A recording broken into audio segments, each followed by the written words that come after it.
ang drugs kasi mga tao dito, just remember, no? At bakit may mga tao gumagamit ng drugs? Remember, hindi sila addict. Kasi gusto lang maging addict. Remember, ang gumagamit ng drugs ng mga tao natin, especially mga, ayoko na, yung mga nagpapadagdag ng oras. Kasi pagka gumamit ka ng drugs, gising ka, nagdadagdag ka. Remember, ang trabaho natin per ora dito. Hindi naman tayong sigurado eh. So, ito yung ano natin, kaya ayoko mag-compare. Ang sinasabi ko lang, mas maganda po kami ngayon dun sa data namin sa about crime. Mas nabubroadcast lang ngayon kasi hindi dati takot mag-report. I think the GPNP was taken out of context po. Ang pinag-uusapan po kasi noon is, I was with him during the interview. Ang naging topic po kasi noon, sir, is about sa problem po sa drugs. And tinatay up po yun sa mga naging statements po ng ating former president po na about sa EJK and the possible involvement of some PNP nga po dito sa mga sinasabing questionable illegal drugs. And this is not the first time na sinasabi natin na yung ating illegal drugs, I hope you don't mind mag-explain po ako na tinitignan po natin yung problema po natin sa illegal drugs on the perspective ng law enforcement side lang po. But we keep on telling na the only way na masolve po natin yung problema sa illegal drugs is a whole of nation approach po ang gagawin, hindi lang sa law enforcement side, because naniniwala po ang ating Chief PNP na yung problema po sa illegal drugs is not only the concern of law enforcers.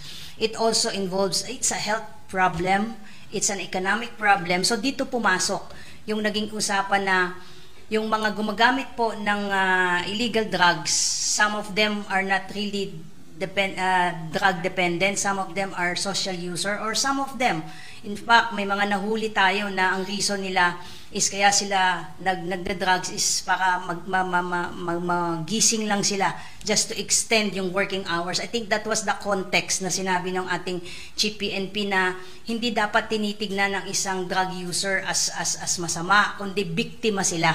Kasi meron ding economic side. Gusto mong mag-extend ng iyong working hours. Take a case in point, yung ating mga konduktor, yung mga driver na nahuhuli po na pag nag-positive sa drugs, ang reason nila kasi grabe yung biyahe, kailangan nilang manatiling gising. So ito lang po yung konteksto. We don't, the Chief PNP ay hindi po sinasabi na yung mga night workers natin, the call centers, and even yung mga fourth trainers natin ay yan po ay kailangan nilang maggamit ng drugs just to extend their working hours. Hindi po ganun ang ibig sabihin po ng ating Chief PNP. Ang sinasabi lang ng ating Chief PNP, our problems sa drugs po is this is not a wag nating tignan sa law enforcement perspective, kundi may economic side din po ito, may health side din po ito that would require a more holistic approach po. Kaya nga hindi na lamang po tayo sa reduction program nagko-concentrate. Yung ating demand reduction program is also given equal emphasis to address na hindi ito addiction na pagka na-identify ka ay sinasabi nga nila that would result na may mga killings doon sa mga police operation. They deserve second chance also, kasi nga baka some of them hindi naman talaga addict for the simple reason na gusto lang nilang mag-take, because there are some side of the story that we all should understand na hindi sabi nga natin, hindi resort na papatayin ka agad. Siguro kailangan nating tingnan yung demand side in terms of rehabilitation. Do we have enough rehabilitation center to house itong mga dependent na sa drugs? Remember nung kasagsagan po nung ating drug campaign in the previous administration, mahigit na 1 milyon ang sumuko at nagsasabing sila ay mga drug addicts, and yet we don't have enough rehabilitation center. So doon natin titignan ngayon yan, and of course yung education and awareness program. So yun lang po, sir, yung gustong sabihin po ng ating Chief PNP. If anyone was offended doon po sa out of context po na pagkakakot po kay Chief PNP, we apologize po. Alam niyo po, nakakatakot tong sinasabi ni Marbil. Sabi niya kasi, katulad niyan droga, hindi naman lahat ng addict dahil gusto nilang gumamit. Yung iba, sa ekonomiya. Ekonomiya daw eh. marami raw gumagamit ekonomiya kasi by ano raw tayo, by the hour, no? Per ora daw yung bayad eh. Gusto mag-extend ng oras. Putya, ginawa mo pang bayani yung mga adik eh. Bakit po kinakailangan yung wag pasamain yung adik? Dahil ba may pinoproteksyon ng kayong malalaking tao na adik? Imbes po na isa kayo sa mga hikayat na magbagong buhay yung mga malalaking tao, bakit mag-a-adjust tayo? Ang buong Pilipinas, pati pananaw natin sa mga adik, adjust na natin. Kamakailan lang eh. Pinapahuli ng mag-asawa yung anak nilang adik eh. Yung nagkakariton-kariton. Ang tagal ng usapan. Hulihin nyo na po yan, adik yan, sabi ng nanay.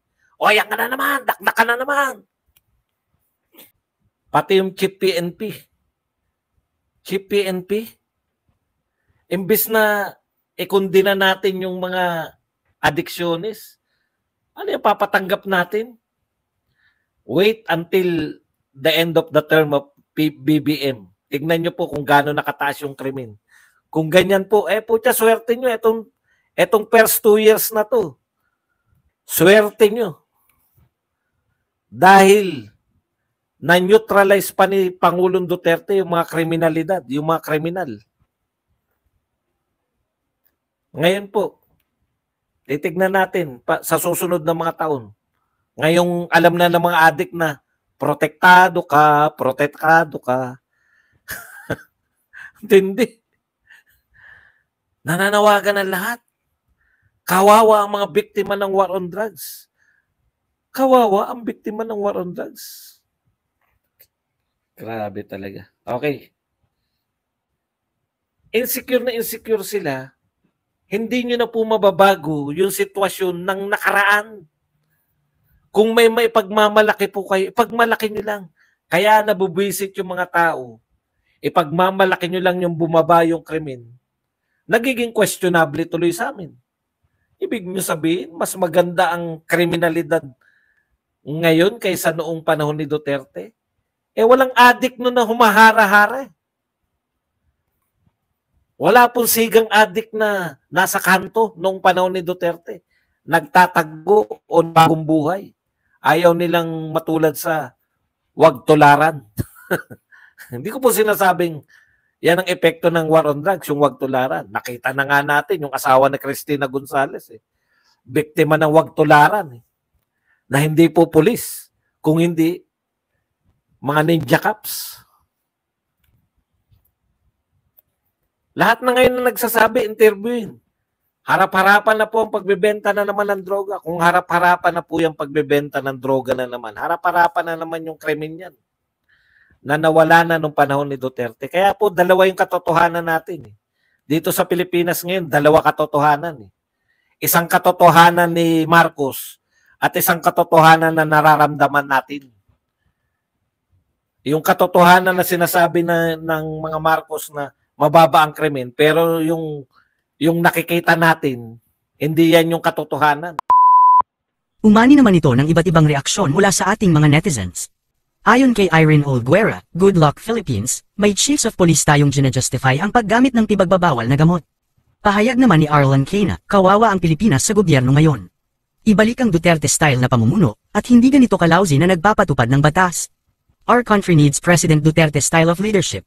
At ito naman ang saloobin mula sa ating kababayan na si Ino Reyes. Bakit ganito ang reasoning niya? Mga pulis pa naman sila, to serve and protect. Paano nila ma-protect kung itolerate nila ang bawal? Mga kababayan, feel free to comment below para maglabas ng saloobin sa balitang ito.